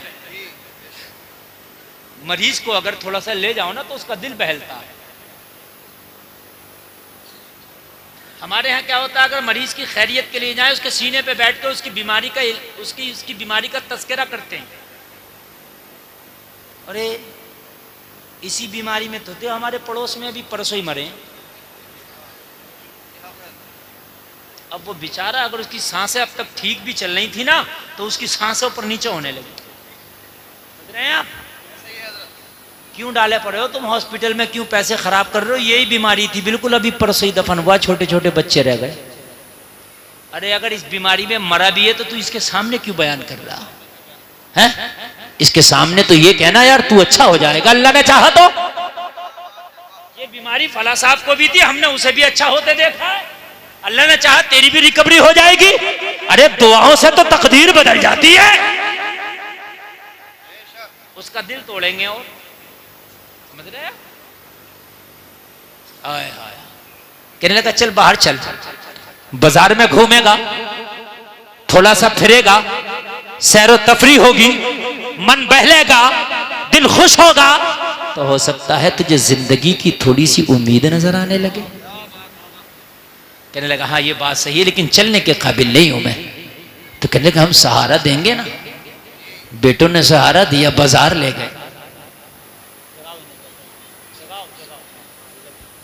सोना नहीं है, सोना बिल्कुल नहीं है। इसलिए आज का जो मजमा आप लोगों ने बनाया ना, बड़ा खराब बनाया है। बच्चे आगे बिल्कुल बिठा लिए और ये सुन के किसी की नहीं दे रहे, कोई किधर देख रहा है, कोई किधर लेटा है। देखो लाल बनियान वाला देखो कितने मजे ले रहा है, देखो देखो देखो देखो, मतलब ही नहीं है इनसे, ये बिरादरी से मतलब ही नहीं है। हदीस की बात चल रही है, कुरान की चल रही, इससे कोई मतलब नहीं है। समझ रहे हैं? इससे बड़ा डिस्टर्ब होता है। ये मैं बोल रहा हूँ जिगर गुर्दा है, ठीक है। मेरे बाद मुफ्ती साहब आएंगे, वो भी इस चीज को बताएंगे कि हाँ ये आपने गलत किया, डिस्टर्ब कर रहे हैं। या तो फिर बच्चे खामोशी से बैठे, चल बाजार चल, मार्केट चल, थोड़ा सैर तफरी करेगा, तेरा मन बहलेगा, चलो। बच्चों ने सहारा दिया, बेटे ने कांधा पकड़ा, किसी ने हाथ पकड़ा, किसी ने इसको पकड़ा, सहारा दिया, बाजार ले गए, थोड़ा सा इसको घुमाया, थोड़ा सा फिराया, मन बहला, मन अच्छा हुआ। तो कहने लगा एक काम ना करो, मार्केट में आ ही गए हो तो मेहमान घर पे आए हुए हैं खैरियत के लिए, कुछ गोश्त खरीद के उनका बेहतरीन मेहमान नवाजी ही कर दो। जो अभी बिस्तर पे रो रहा था, घर से बाहर थोड़ा सा क्या निकला कि थोड़ा सा इसका दिमाग चेंज हुआ, माइंड बदला। इसको गोश्त की दुकान पर ले गए, खड़ा कर दिया, इसने बताया इतना खरीदो। बच्चा जैसे ही दुकान के पास गया तो इसने क्या देखा, एक खातून है जो हिजाब में है, नकाब पोश है, चेहरा किसी को नजर नहीं आता, उसके हाथ में कपड़े का थैला है। गोश्त वाले की दुकान के पास में जो पट्ठों वाला गोश्त वो कसाई काट के फेंक देता ना, वो उसको उठा उठा के अपने थैले में जमा कर रही है। ये बीमार था, तजस्सुस हुआ, जहन में ये सवाल पैदा हुआ, आखिरकार ये खातून क्या कर रही है? इस गोश्त को तो कुत्ता और बिल्ली भी जल्दी नहीं खाते, इस गुदूद और पट्ठे वाले गोश्त को ये उठा उठा के थैला में क्यों जमा कर रही है? इसने अपने एक बेटे को इशारा किया कि जरा इस खातून को मेरे पास लेके आ। बेटा उसके पास बुला के लाया। तुझे मेरा बीमार बाप बुलाता है। खातून ने कहा मुझसे क्या काम पड़ गया? कहा थोड़ा सा सुन ले, बीमार है, दिल टूटा हुआ है, मेरा बाप क्या मालूम तुझसे क्या पूछे। बाप के पास इस खातून ने अपने थैले को लिया, इसके बीमार बाप के पास जा खड़ी हुई, क्या चाहता है? उस बीमार ने कहा, खातून मुझे इतना बता दे कि अपने कपड़े के थैले में ये गुदूद और पट्ठों वाला गोश्त जो तूने जमा किया है, इसके पीछे का राज क्या है? क्या तूने कुत्ता पाल रखा है? क्या तूने घर में बिल्ली पाल रखी है? खातून की आंख में आंसू आ गया, कहने लगी, ए अमीर इंसान, मैं अपने बच्चे पालने से कासिर हूं, तो मैं कुत्ता कहां से पालूंगी, मैं बिल्ली कहां से पालूंगी? हद तो यह है कि मुझसे खुद अपने बच्चे नहीं पाले जा रहा है। मैं अपने बच्चे पालने से कासिर हूं। ये तो अमीरों के शौक है कुत्ते और बिल्ली के, हम गरीबों के किस्मत में तो हमारे बच्चे ही अगर पल जाएं तो बड़ी बात है। तो कहने लगी, फिर ये गोश्त क्यों जमा कर रही है? कहने लगी, बात इतनी सी है कि रात मेरे बच्चे ना पड़ोसी के बच्चों के साथ खेल रहे थे। पड़ोसी के बच्चों ने खेलते खेलते मेरे बच्चों से जिक्र कर दिया, आज हमारे यहाँ गोश्त का सालन बना था, बड़ा लजीज था। मेरे बच्चों ने कभी गोश्त का सालन खाया नहीं, मेरी गुर्बत उन्हें कभी गोश्त खिला ना सकी। मेरी गुर्बत ने तो उन्हें फाके दिए, या कभी सूखे टुकड़े या अमीरों के घरों के बर्तन साफ किए, जो बचा हुआ खाना बचा वो लेकर के आई, उसी से मेरे बच्चों की जिंदगी गुजरती है। मेरे बच्चों ने कभी ताजा गोश्त नहीं खाया। पड़ोस के बच्चों ने जिक्र कर दिया कि आज मेरा बाप ताजा गोश्त लाया था, वो सालन खाया है, भुना हुआ गोश्त खाया, बड़ा लजीज था। बच्चा बच्चा होता है, उन्हें नहीं पता कि माँ का असासा क्या है, उन्हें नहीं पता कि माँ की औकात क्या है। बच्चे घर में आए, माँ से जिद करने लगे, ओ माँ हमें भी भुना हुआ गोश्त चाहिए। मेरे नबी फरमाते हैं कि अगर तेरे घर में गोश्त बने ना तो अपनी हांडी में एक प्याला पानी ज्यादा डाल, ताकि एक प्याला शोरबा अपने पड़ोसी को दे सके। अगर ऐसा ना कर सको तो ऐसे वक्त में खाना खाओ कि तेरे गरीब पड़ोस के बच्चे सो जाएं। खबरदार अपनी किसी भी चीज की नुमाइश ना करना। नबी फरमाते हैं किसी यतीम बच्चे के सामने अपने बच्चे को प्यार ना करना, उसे बाप की याद आ गई दिल टूट जाएगा। किसी गरीब के सामने अपने माल की नुमाइश ना करना, उसे अपनी गुर्बत के दिन याद आ गए तो उसका दिल टूट जाएगा। हमारे अंदर तो आदत पड़ गई है नुमाइश और दिखावे करने की। बच्चों ने डिमांड की मुझसे, पूरी रात मेरे बच्चों ने मुझे सोने न दिया। और बच्चा दुनिया का सबसे ताकतवर इंसान अपने बाप को समझता है, और दुनिया की सबसे अमीर औरत अपनी मां को समझता है। कोई बाईद नहीं कि बच्चा जहाज उड़ता देख ले बादलों में तो मां से आके कहता, मां मैंने जहाज उड़ता देखा, मुझे भी जहाज चाहिए। उसे पता नहीं कि मेरी मां का असासा है या नहीं है। अगर दुनिया का कितना भी मजबूत इंसान बच्चे को मार दे तो कहता अपने बाप से शिकायत करूंगा। वो अपने बाप को दुनिया का सबसे ताकतवर इंसान समझता है, चाहे बाप कितना ही कमजोर क्यों ना हो। आने दो मेरे बाप को बतलाऊंगा। आंख में आंसू है, इस अमीर को बता रही थी, मेरे बच्चों ने पूरी रात मुझे सोने न दिया। मां हमें गोश्त चाहिए, मां हमें गोश्त चाहिए। मैं कहां से अपने बच्चों को ताजा गोश्त खिलाती। मेरे घर में तो अक्सर चूल्हा ही नहीं जलता, मेरे घर में तो अक्सर बच्चे फाके से सोते हैं, मेरे घर में तो अक्सर गरीब अमीरों के बर्तनों के जो साफ किए हुए खाने होते हैं ना, वो मेरे बच्चे खा के सो जाते हैं। रात इत्तेफाक से पूरी रात जिद में गुजार दी बच्चों ने। क्या करती मां, दिल पिघल गया। क्या करती मां हूं, बच्चों की बात को टाला ना गया। मैंने बच्चों से बात की, बेटा सुबह तो होने दो, तेरी मां थैला लेके जाएगी, कुछ भी करे मगर तुम्हारे लिए भुने हुए गोश्त का इंतजाम करेगी।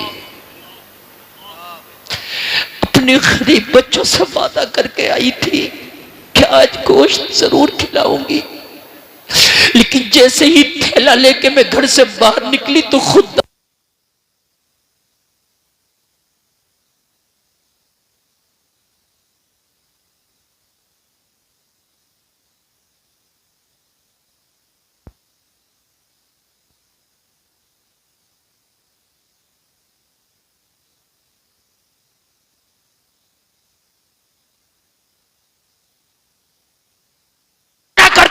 उन जरूरतमंदों का ख्याल रखना ये तुम्हारी जिम्मेदारी। बाबा नारे तकबीर, नारे रिसालत, बस लगे आला हजरत उलमाए सुन्नत जिंदाबाद। मांगने वाले तो मांग लेते हैं, लेकिन कितने गैरतमंद बेटियां, कितने गैरतमंद बेटे आज भी ऐसे हैं कि जरूरत है, लेकिन खुदा की कसम उनकी गैरत जवाब दे गई, वो मांगते नहीं, इसलिए कि उनकी गैरत उन्हें मांगने नहीं देती। जलसे में आने वालों, तू महसूस कर, अगर वाकई वो जरूरतमंद है, अगर वाकई वो हाजतमंद है, तो खामोशी के साथ उसकी मदद कर दे। ऐसी मदद कर कि तू मदद करे तो दूसरे पड़ोसी को पता ना चल सके, एक हाथ से मदद करे दूसरे हाथ को पता ना चल सके। अल्लाह की कसम, यहां अगर तूने इसकी माल से मदद कर दी तो मैदान महशर में अल्लाह तेरे नामाए अमाल से मदद कर देगा। वाह वाह वाह, सुभान अल्लाह सुभान अल्लाह।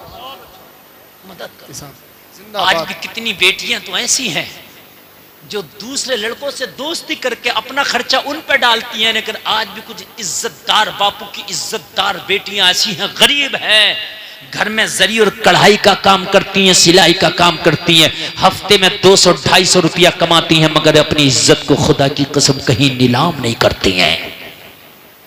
200-250 रुपया एक हफ्ते में कढ़ाई करती हैं, सूट काटती हैं, सिलाई करती हैं, लेकिन वो उसी 250 और 200 रुपया में अपना तन भी ढकती हैं, अपना पेट भी भरती हैं। वो गैरतमंद बाप की गैरतमंद बेटियां हैं, वो इज्जतदार जो है घरानों की इज्जतदार बेटियां हैं। अरे ऐसे घरानों का ख्याल किया करो, अगर कोई ऐसे गरीब है तो उनकी मदद कर दिया करो। नारे तकबीर, नारे तकबीर, नारे रिसालत, बस लगे आला हजरत हजरत अल्लामा मुफ्ती हम्माद रज़ा साहिब किबला, हजरत अल्लामा मुफ्ती हम्माद रज़ा साहिब मुरादाबादी।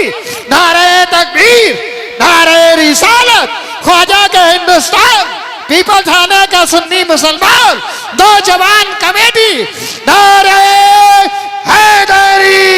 आप हजरत इनाम सुकून से बैठ जाइए, इंशाल्लाह बहुत जल्दी अज़न की तकरीर होगी। बहुत अपने अपनी जगह बैठ जाएं। माशाअल्लाह बहुत कामयाब आपका प्रोग्राम है। देखिए इधर मेरी जाने की तैयारी है, हजरत अल्लामा मुफ्ती हम्माद साहब क़िबला की आमद है। मेरे बाद आप कलाम सुनेंगे आदम नवाज साहब का, उसके फौरन बाद आपको खिताब सुना।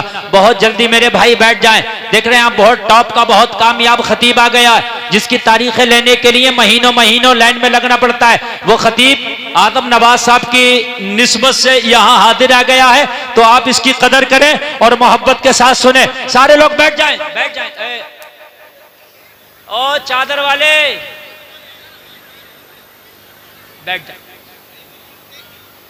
पता नहीं किसी के 25 पैसे हटे हुए होते हैं, इसका पूरा रुपया ही गायब है। हाँ भाई सही, अल्लाह सलामत रखे, इसके सदक़े में बख्शिश फरमाए। अगर ये माजूर है तो ये जन्नती है, और इसके सदक़े में अल्लाह हमारी बख्शिश फरमाए। मुझे पता नहीं था, मैं इस चीज़ के लिए माजरत चाहता हूँ। तवज्जो फरमाए, मेरी बात बिल्कुल आखिरी पड़ाव पे है, बिल्कुल आखिरी। 1.5 घंटा मैं बिल्कुल बोल चुका हूँ, मुझे बड़ा लंबा सफ़र करना है। और हमारे भाई हमारे बिल्कुल तशरीफ़ ले आए, आप चेहरे की ज़ियारत करें, मेरी आखिरी बात सुने। एक बार ज़रा कहते हैं सुभान अल्लाह। बात समझ में आ रही है कि नहीं आ रही है? नौजवान आ रही है ना? बिल्कुल समझ में। अल्लाह सलामत रखे, अमल की तौफीक अता फरमाए मेरा मौला। बस आखिरी बात सुने, आखिरी बात सुने। कहने लगी, अब मेरे बच्चों ने जो मुझसे डिमांड की है, तो मैं इस गोश्त को लेके जाऊंगी, इस पट्ठों को, इस गुदूद को। जो खराब गोश्त होता है, या तो गुदूद होते हैं या पट्ठे होते हैं, आप जानते हैं, वो खराब होते हैं ना। मैं इनको लेके जाऊंगी। जब मैंने हाथ फैला ना सकी, किसी से मांग ना सकी, गोश्त लेके जाना था, क्या करती? दुकान पे आई तो इससे भी मांगने की हिम्मत ना पड़ी। तो अंदर से मेरा ज़मीर बोला, ये जो फेंक रहा है इसे कुत्ते भी खाते हैं कि नहीं खाते हैं? जब कुत्ते खा के नहीं मरते तो तेरे बच्चे भी नहीं मरेंगे। इसको ले जा, इसको पका के खिला देना, तेरे बच्चों की कम से कम भूख खत्म हो जाएगी, तेरे बच्चों का तड़पना खत्म हो जाएगा। जलसे में आने वालों, उसी को ना दिया करो जो मांग लेता है, उसके बाद ख्याल किया करो जो मांग नहीं सकता। गैरतमंद है, बैठा है, खामोशी से मदद करो उसकी। और ये मदद ऐसी है, अल्लाह की कसम, मैदान महशर में तेरे लिए बख्शिश का जरिया बनेगी। तो पता ही समीर ने क्या जवाब दिया? कहने लगा, बहन इसको फेंक दे। ठीक है, तेरी सोच ठीक थी, जितने गोश्त तुझको लगे वो ले ले, अभी मैं पेमेंट कर देता हूं। फिर भी मना कर दिया, नहीं लूंगी। कहा क्यों? तेरे पास पैसा नहीं है इसलिए गुदूद और पट्ठे वाला गोश्त उठाया, और जब मैं रकम देने के लिए तैयार हूं तो फिर भी मना करती है। कहने लगे मेरे बच्चों ने अभी तक अच्छा गोश्त खाया नहीं है, आज पट्ठे भून के खिला दूंगी, कल मांगेंगे तो फिर ले जाके खिला दूंगी, लेकिन आज तूने अच्छा गोश्त अगर दिला दिया, बच्चों ने खा लिया, पहचान जाएंगे गोश्त ये होता है। अगर कल मेरे बच्चों ने डिमांड करी तो मैं कहां से खिलाऊंगी? अभी तक तो मेरे बच्चों ने खाया नहीं है तो उन्हें पहचान भी नहीं है अच्छा क्या है और बुरा क्या है। भाई आपने कभी जिंदगी में गुलाब जामुन नहीं खाया हो तो अगर गुलाब जामुन की जगह आपको कोई और मिठाई देके कह दिया जाए यही गुलाब जामुन आप खा लोगे इसलिए नहीं खाया, लेकिन जब एक बार खा लोगे तो जायका भी पता चल जाएगा, और उसका कलर कैसा होता है, उसकी शक्ल कैसी होती है ये भी पता चल जाएगी। कहने लगी मेरे बच्चों ने अच्छा गोश्त खाया नहीं, मैं पट्टे ले जाके गुदूद ले जाके खिला दूंगी तो इसी में राजी हो जाएंगे, फिर रोएंगे तो फिर खिला दूंगी। लेकिन अगर आज तूने अच्छा गोश्त दिला भी दिया, अगर कल मांगने लगे तो फिर ये गुदूद नहीं खाएंगे, मुझे भीख मांगना पर मजबूर होना पड़ेगा और मैं नहीं चाहती किसी के आगे अपना हाथ फैलाओ। यार क्या सोच है इस खातून। इसने सोचा डॉक्टर ने भी मेरी गिनती के दिन बता दिए और मेरी भी जिंदगी का क्या भरोसा।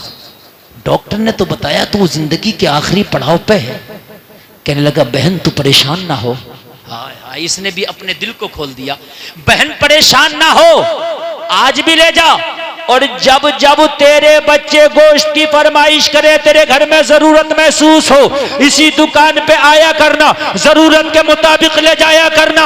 डॉक्टर ने मेरी जिंदगी तो चंद अय्याम बताए हैं, लेकिन जब तक मैं जिंदा रहूंगा हफ्ते के हफ्ते मैं हिसाब किया करूंगा, अगर मैं मर गया वसीयत कर दूंगा मेरे बच्चे तेरे गोश्त का हिसाब कर दिया करे।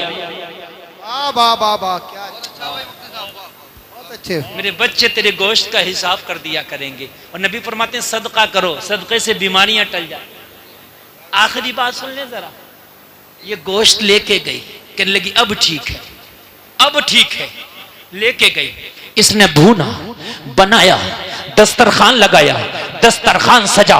गरीब बच्चे जिन्होंने कभी लोगों बर्तनों के बचे हुए खाने खाए थे, जिन्होंने हांडियों के बचे हुए खाने खाए थे, लोगों वो बच्चे जिन्होंने खुश खाने खाए थे, वो बच्चे कि जिन्होंने लजीज खाने कभी खा ना सके थे, आज जब भुना हुआ गोश्त इनको दस्तरखान पे नजर आया, भुना हुआ गोश्त जब हलक के नीचे उतरा और उस गोश्त की लज्जत इन गरीब बच्चों को महसूस हुई, बच्चे मुस्कुरा के कहने लगे माँ हम अल्लाह की बारगाह में दुआ करते हैं कि जिसने हमारे दस्तरखान पे ये लजीज ग़िज़ा का इंतजाम किया है अल्लाह ताला उसकी जिंदगी में बहारें पैदा कर दे। वाह वाह, नारे तकबीर, नारे रिसालत, बस लगे आला हजरत हजरत अल्लामा मुफ्ती गुलफाम रज़ा, अल्लाह ताला उसकी जिंदगी में बहारें पैदा कर दे।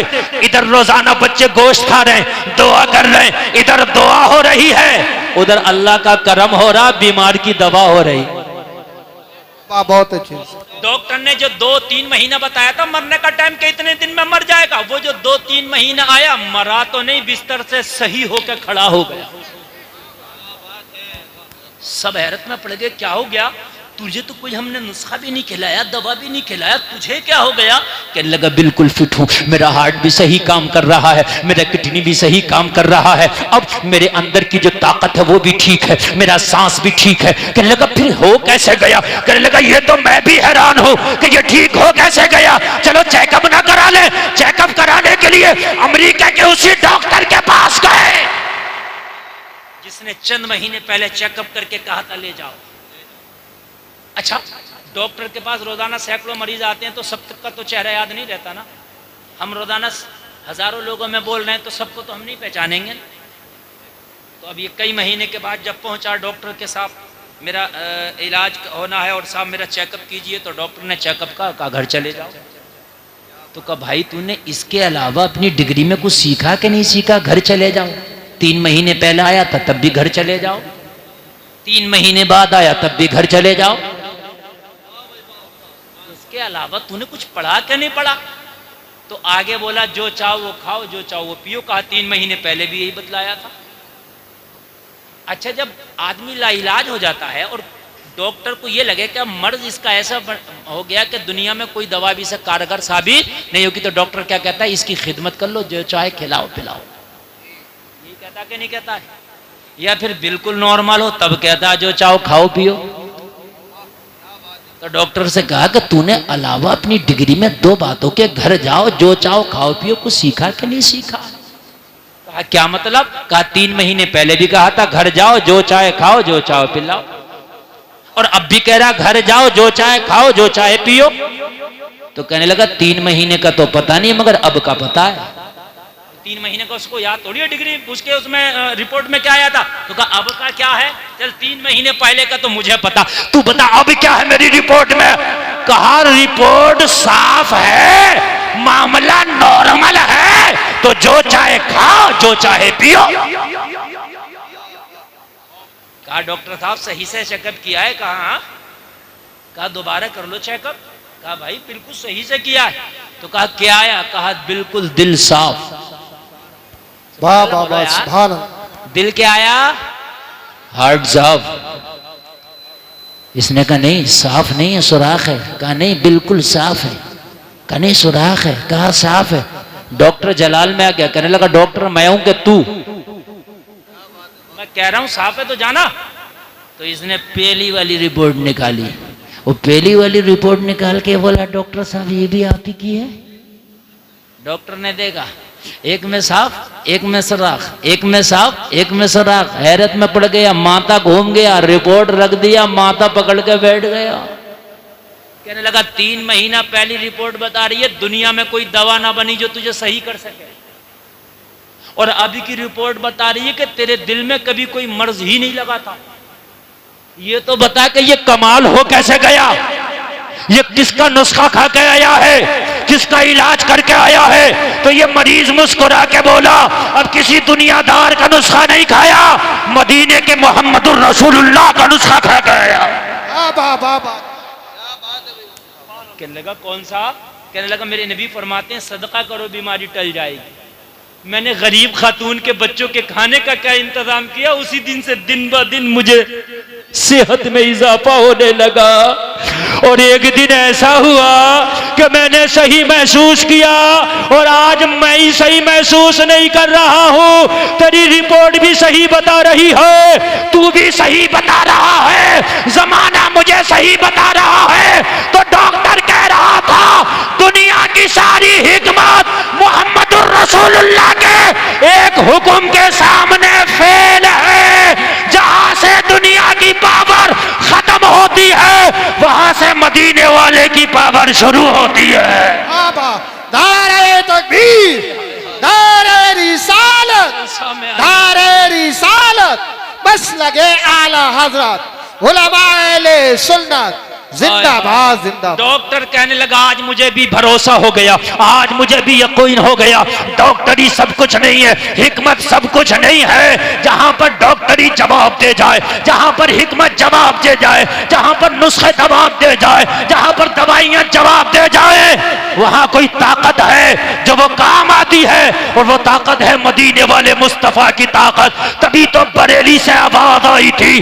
क्या आवाज आई? जलसा में आने वालों आला हजरत बोले थे जिसके तलवे का धोबन है आबे हयात है वो जाने मसीहा हमारा नहीं। वाह वाह वाह, सुभान अल्लाह सुभान अल्लाह ताला हमें शरीयत मुस्तफ़ा पे अमल की तौफीक अता फरमाए। लोगों मुस्तफ़ा की जिंदगी हमारे लिए बेहतरीन नमूना अमल है। लोगों नबी के लाइफ स्टाइल को अपनाओ, नबी के तर्ज जिंदगी को अपनाओ, नबी की जिंदगी के तरीके को अपनाओ, मुस्तफ़ा की सुन्नतों को सीख लो। इंशाअल्लाह जिंदगी में बहारें आ जाएंगी, इंशाअल्लाह जिंदगी में आसानियां पैदा हो जाएंगी। मेरा मौला कहने सुनने में कोई खता हुई तौबा करता हूँ माफ फरमाए। कलमा शरीफ पढ़ें ला इलाहा इल्लल्लाह मुहम्मदुर रसूलुल्लाह। इस्लाम जिंदाबाद। व मा अलैना इल्लल बलाग। अस्सलामु अलैकुम।